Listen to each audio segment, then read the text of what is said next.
Hello everyone. So my name is Asia and I know it's kind of unexpected to see me here on this channel, but to give you a little background information about me, I was an exchange student in the state of Indiana and right now I am a volunteer in the Window of America and I am working with Lieutenant Brooks, who gave me this lovely opportunity to read her book called My Angel.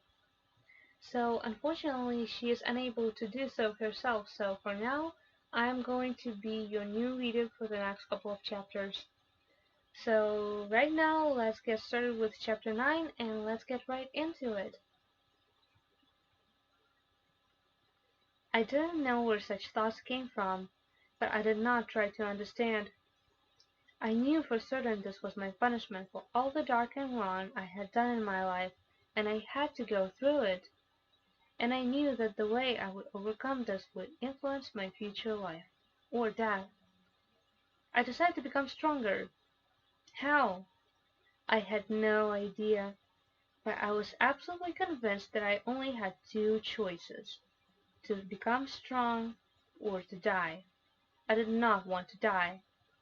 I began to recollect all the people who, according to my limited academic knowledge, were considered strong. Zoe Kosmodomyanska, a Soviet partisan and a hero of the Soviet Union. She had to die before she got her reward, so I didn't want to be exactly like her.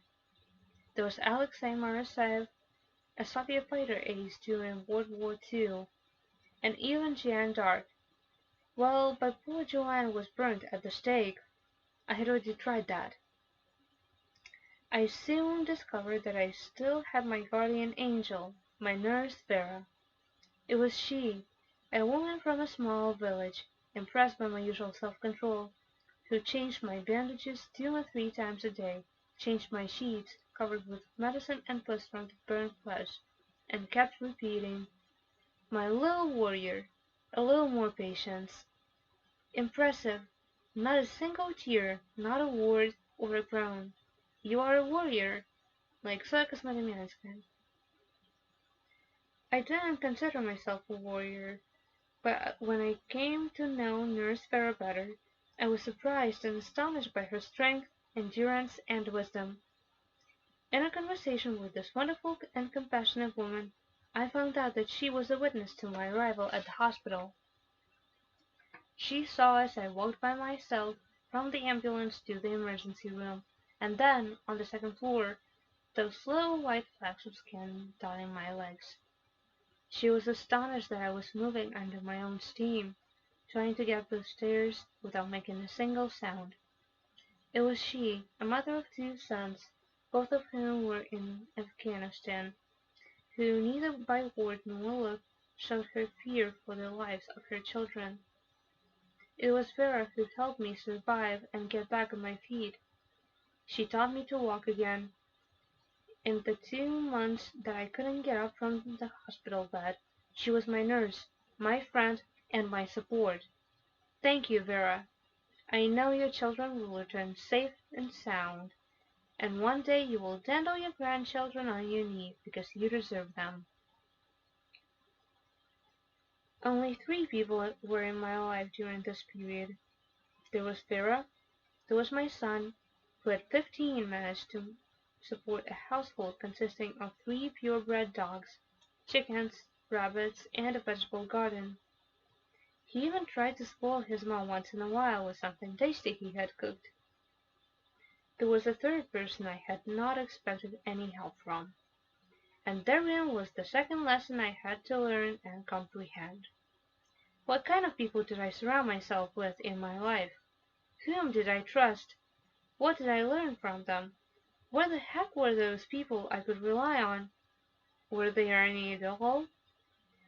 Who were those people who were worthy to be called my friends? There were not that many, but they helped me as much as they could. Some friends brought me watermelons to wash out poisons that had seeped into my blood from the burned tissues. Thanks to heaven it was August. Another friend sent almost a whole bucket of Vishnievsky liniment balm for wound healing. Alexander Vishnievsky was a doctor, long before there were antibiotics. and it was due to him and his smelly birch sap and fish oil ointment that I avoided surgery and skin transplantation, to the big surprise of the all hospital doctors. God bless this Wisniewski. I'm sure he was a strong and intelligent man. So many people I knew, who I truly believed to be my friends, didn't appear at all, or they came once out of curiosity, to make sure that this was not a rumor and that I really got so badly burned that I couldn't get out of the bed. Some started sniveling immediately after opening the door of my ward, shedding crocodile tears. Why crocodile? Why, because I nipped in the bud such expression of feelings, and their tears immediately dried up. Stop! Stop! It's already bad enough without you wailing. I'm the one in pain, not you. I think they gratefully accepted what I asked of them, that they did not have to pretend to care about me. And there was no doubt they were pretending. First of all, I just felt it. And secondly, after a short visit and passionate promises to come back and bring something to read, or to help me, for example, by washing my hair, they disappeared. It was about such people I had read in one of Valor's books. A few more friends like this, and I will not need enemies. One could never rely on such people. I also remember what Dr. Zvyanin taught his desperate heroes in Valor's novels: to desire, to believe, to act. As for me, I was trying to learn by my own experience that I could rely only on myself, and very few friends. And believe me, that was no less painful than the bird's skin. My soul was in pain. My mind was suffering.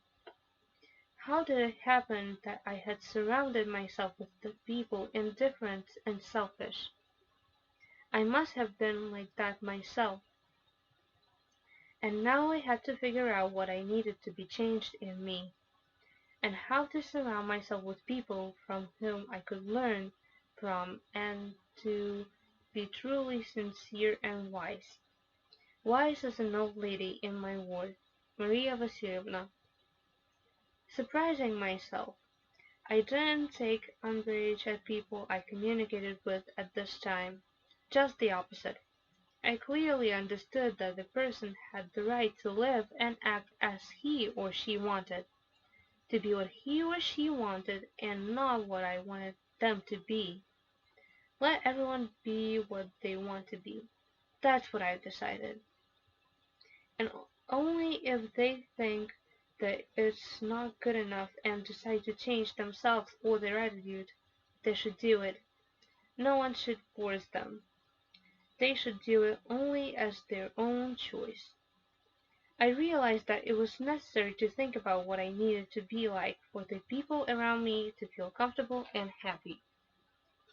It was all my fault. I didn't manage to keep those who were wiser and smarter than me nearby, or hurt them, and now I was paying for that. But I would try very hard. I'd find them and ask for forgiveness, and if they forgave me, I would try to make sure that they had never had a reason to take offense with me ever again. So that's how, after torturing myself with many thoughts and much heartache, instead of all these unreliable and indifferent people, I got one person in my life whose title was best friend. So, this was the end of the chapter 9. I hope you enjoyed it as much as I enjoyed it, and I really think that this chapter is full of raw emotions and it's actually real. It feels real, and hopefully you like my reading and you're gonna come back to hear the chapter 10. Right, bye!